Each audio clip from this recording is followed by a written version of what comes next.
A rich student said I couldn't teach her anything. I got her rejected from every Ivy League, so I taught AP Literature at this private school where tuition costs more than most people's salaries. Most kids were fine, but then there was Olivia. Her dad owned half the commercial real estate downtown, and her mom was some federal judge. Olivia made sure everyone knew it. First day of senior year, she walked in 20 minutes late with a Starbucks, sat in my front row seat, and when I asked for her late pass, she said her driver got stuck in traffic and did I know who her mother was. I said I didn't care and marked her tardy. She laughed and said the tardies wouldn't matter when she got into Yale. Every class was a battle. I'd teach Shakespeare and she'd be on her phone. When I'd call on her, she'd say she already knew this stuff from her private tutor, who went to Oxford. Other kids would try to participate, and she'd cut them off, saying their interpretations were basic. I gave her detention for disrupting class, and she never showed up. When I reported it to the admin, the principal said Olivia's family had just donated a new science wing, so maybe I could be flexible. Parent-teacher conferences came around. Her parents didn't show but sent their assistant with a list of demands. Top of the list was that I needed to give Olivia an A because she needed a perfect GPA for Yale. I said Olivia was earning a B- at best. The assistant said they'd go over my head if needed. The next day, Olivia told the whole class I was just jealous because I'd only gone to a state school while she was legacy at Yale. Said anybody could become a teacher, but not everyone could afford the life she was born into. That's when she crossed the line. She said I couldn't possibly teach her anything useful since I'd clearly failed at having a real career, which is why I was stuck teaching other people's kids for pennies. The class went quiet. Even her friends looked uncomfortable. I just smiled and continued the lesson, but I started planning. See, Olivia was right about one thing. She was smart, but she was also lazy and arrogant.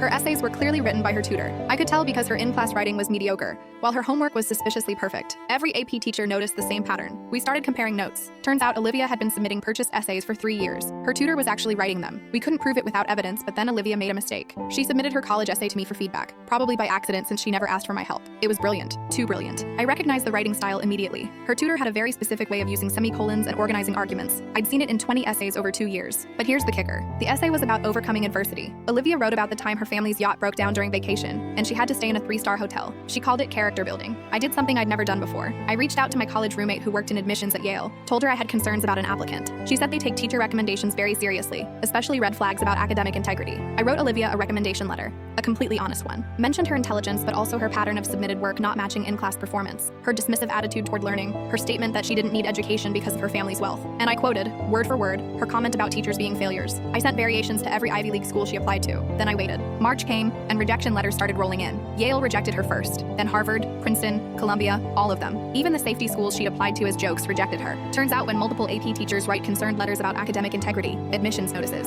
Olivia came to class crying. First time I'd ever seen her show real emotion. Said she didn't understand how she got rejected everywhere with her perfect grades and legacy status. Her parents stormed into the school demanding answers. The principal called me in asking what I knew. I said I wrote honest recommendations based on observed behavior. Nothing I wrote was false. The parents threatened to sue, but their lawyer told them that recommendation letters were a protected opinion. Olivia ended up at a community college. Her parents pulled their donation to the science wing. The other teachers and I weren't sad about it. Last I heard, Olivia was retaking freshman composition because she couldn't pass without her tutor writing her essays. Her professor was a state school graduate who didn't care who her mother was.